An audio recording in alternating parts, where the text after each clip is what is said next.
Not even 24 hours removed from SummerSlam, and here we are with Monday Night Raw. And pretty exciting Raw here. We are building up on the road to bragging rights, which will be explained kind of in the very first segment here. But first, we have some pre-show angles. We have the recently called-up team of Matt and Nick Jackson. They were on SmackDown, decided to put them on Raw because Raw needs some more babyface teams. Matt and Nick Jackson, they cut a short little promo. Just wanted to see how they do. They get a 64A. Not sure if does the pre-show have anything. That's just where they're at right now. That's kind of fun. And then they have a match in which had some personal heat. Common Ground and the Young Bucks take on Crime Time and the Saviors of Perfection, and Matt Jackson picks up the win via a moonsault. So yeah, pretty good stuff there for them. And we open up the show with Raw GM Stone Cold Steve Austin. The glass shatters as usual. He's got a mic out and he starts talking about bragging rights. You know, he says, yeah, bragging rights. This year, you know, we're bringing it back. And Monday Night Raw and SmackDown are going to go head to head. We're going to have 7 matches with various kind of stipulations, I guess you could say, or various themes here, which all will be featured between a SmackDown and Raw star or team, whichever depends. That includes the WWE Champion representing Raw taking on the World Heavyweight Champion representing SmackDown. We also have the Intercontinental and U.S. Champions going at it. The Tag Team Champions will defend a team from the opposing brand. And we will have, in one of the various cases, we'll have various matches between Raw and SmackDown Superstars, but we'll also have a 6-man Team Raw taking on a 6-man team of SmackDown stars. And as soon as he says that, out comes Brock Lesnar and Paul Heyman, and Paul Heyman says, Stone Cold, if you're a smart man, you know, you would have Brock Lesnar on your SmackDown team. You would have him, not on your Raw team. He would be piloting Team Raw, because who on SmackDown would even stand up to Brock Lesnar? You know, there's no one there that has even wrestled Brock Lesnar before. That's a downright lie, but Brock Lesnar's power and his strength are going to be great for Team Raw. And then out comes Randy Orton. Randy Orton goes, I lost the match last night, so this isn't about, world title shots, as much as I want the world title right now, I think what a great way to get back in the graces of the GM then I should be the one to lead Team Raw. Team Raw sounds like a great idea for me to lead. I am the Viper after all. Can't go wrong with an RKO. And then Wade Barrett comes out and he goes, why are you two guys even talking here? Especially since, it should be England's finest as Team Raw itself. This should just be Team England's finest representing Raw. So the 3 men start fighting and Stone Cold's like, all 3 of you guys lost, right? Like I'll take into consideration, I'd be stupid not to, but you guys kind of sucked last night. I mean, Randy, you were in the 4-way. Wade Barrett, with Brock, you had your chance, kid. You kind of fucked up. But either way, I'll still, I'll take that into account. And Stone Cold leaves and pissing everybody off by telling them that they kind of sucked last night. So why should they be the ones to lead Team Raw? And then we have a decent match in which CM Punk defeats R-Truth in about 17 minutes with the Anaconda Vice. R-Truth getting a decent pop, and CM Punk getting a 98 performance overall. But no storyline match. This would have been a little higher match, but who cares? We're in storytelling. And then CM Punk, he gets a microphone, and he's like, this is disrespectful. This is, and, people are probably like, oh, God, here we go again with this fucker. But, I guess you could kind of say, it's like, CM Punk's like, I held the fucking WWE title for, 2 years. For, literally 2 years, almost. And then out comes, he's like, I'm out opening the show now with, R-Truth, okay, come on, let's be real, that's pretty disrespectful. And John Morrison basically comes out, and I can't really think of anything specific, probably calls him some kind of form of a weenie. He's like, dude, come on, you lost, we get it, you lost to Kofi, you've been losing a little bit, you've been picking up some wins, it's not the end of the world if you're opening the show. And CM Punk probably takes offense to that. They have a little brawl segment between Morrison and Punk, as it looks like, Morrison and Punk are be involved in a feud, brother. Give some guys these two to do. I like Morrison, I like Punk, obviously. It's good to have Punk while he's here. I don't think he leaves in this mod. This mod was made before he left, so, waka waka. And I'm not going to edit that in because, why? I don't think in this universe CM Punk would walk out anyway, considering one of the things he's wanted to do is main event WrestleMania, which we gave him a main event WrestleMania win over The Rock, of all people. Of course, he did lose the title, but it was, he probably would be fine with dropping into Kofi. I don't think it was never really a matter of winning or losing. He just wanted that main event spot. So now that we gave him the main event spot, I imagine him being pretty chill, all things considered. And then we have pretty much AJ Lee is supposed to come out. She's supposed to be set for an interview, but all of a sudden Madison comes from behind and absolutely wrecks her shit. So it looks like while Madison Lane respects AJ Lee, that doesn't mean she can't, try and beat the fuck out of her. And it looks like she wants that Divas tie. She wants one more match. She's going Christian Cage style up in TNA. I don't know why it makes me laugh, because, I don't know why it makes me laugh that Christian won the TNA World title as soon as I let him go. I just felt I think it was because I was like, oh, maybe that will happen. But maybe I expected him to go somewhere else. But no, they're straight up, we're just like, fuck you, Jeff Hardy. I know you just won the belt, but here's Christian. He's come to fuck your shit up. But anyway, yeah, no, AJ Lee is attacked by Madison Lane, the dastardly Madison Lane, segment. And then we have a segment in which we will be seeing the Insane take on the Kings of Wrestling, and it's strongly implied that the winner of this match might be involved in tag team action at Bragging Rights. We don't necessarily highlight the tag titles. Maybe the tag titles. Who knows? But one of these teams winning could definitely see them go on to represent Raw at Bragging Rights. That match comes up next. And in a 96A, the Kings of Wrestling defeat Insane when Chris Hero hits the Hangman's Clutch onto Kevin, forcing him to tap out. Everyone did Chris Hero did 100. Chris Hero did a literal 100. And both of these two guys are just awesome.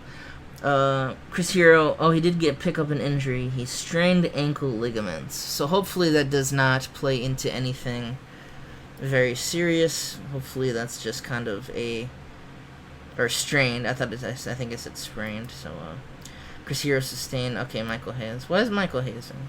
And next we have the announcers take on, saying that tonight in the main event, we're getting a SummerSlam rematch. It's Kofi Kingston and Brock Lesnar. We're not sure why, maybe Stone Cold's like, you know what, maybe Brock should prove himself tonight. Maybe I really just wanted to run this match again so I could get another 100 A-star match, brother. But all things considered, we're going to see that rematch take place right here on Monday Night Raw at the Toyota Park. And then in a pretty poor match, Astra Dunla defeats Angel Williams in about 5 minutes with a Vampiric Bulldog following interference from both Melissa and Kylie Von Scarlett. Angel Williams attempted to beat up Melissa backstage. That's why this match happened, because fuck Angel Williams. She was being an absolute bitch. So that's what you get. You job out on Raw.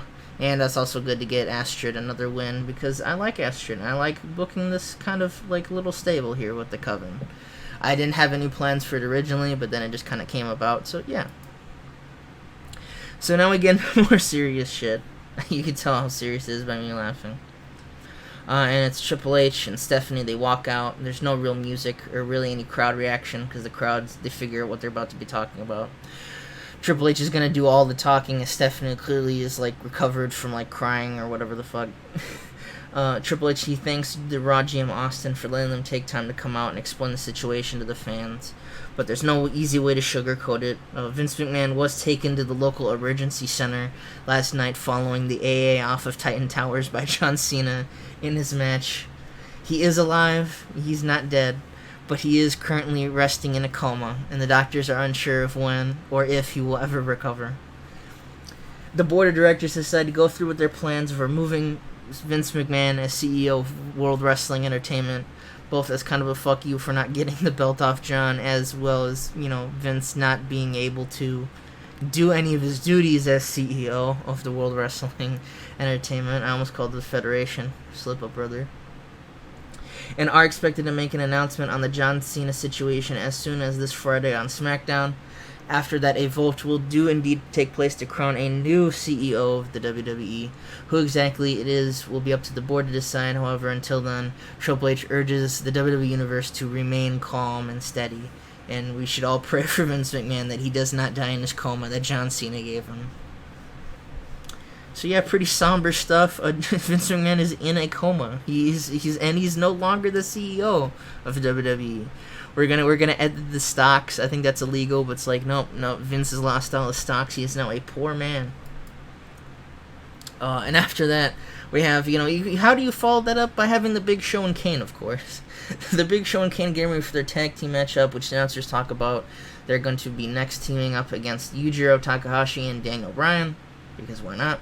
And it's until they notice the camera that things pick up. The Big Show, he taunts Takahashi with his U.S. Championship, saying that despite knowing Yujiro definitely wants a rematch for the belt, he probably asked Stone Cold tonight. With bragging rights right around the corner, Raw can't lose such a golden opportunity for an easy win. As the U.S. champ will take on the IC champ in singles competition, and Big Show insists that Ryback will be easy pickings come the pay-per-view. It'll be after then that Kane and Show will teach Yujiro to pick on people his own size. Because WWE is the land of the giants once more. So Kane and the Big Show's alliance talking, some well-earned smack, and it's going to be Big Show taking on Ryback at the Bragging Rights pay-per-view. So there's something in my mouth. And we also have the tag match, which is up next. And a 92A, which is really good. Wow, Daniel Bryan and Yujiro Takahashi had some really good chemistry. That's pretty awesome. Did the Big Show and Kane have any chemistry? I would have thought they would have had some chemistry. But oh well. The Big Show and Kane defeated Tokyo Pimp, Yujiro Takahashi, and Daniel Bryan when the Big Show hit with the knockout punch following interference from Bray Wyatt. Bray Wyatt also attacked Daniel Bryan, of course, and it just was nuts because it's, who doesn't love a good Daniel Bryan segment?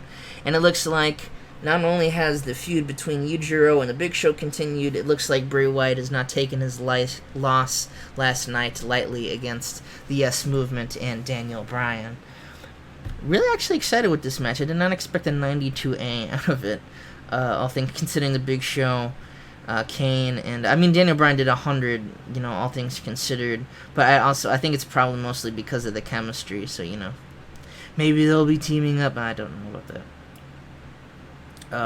And after that, we have a decent match in which the Shield take on Common Ground, who already had to fight their fucking their fucking pre-show match, but they're brought out again, brother, as the Shield defeat Common Ground. About 17 minutes when Seth hits Mason Ryan with the Phoenix Splash.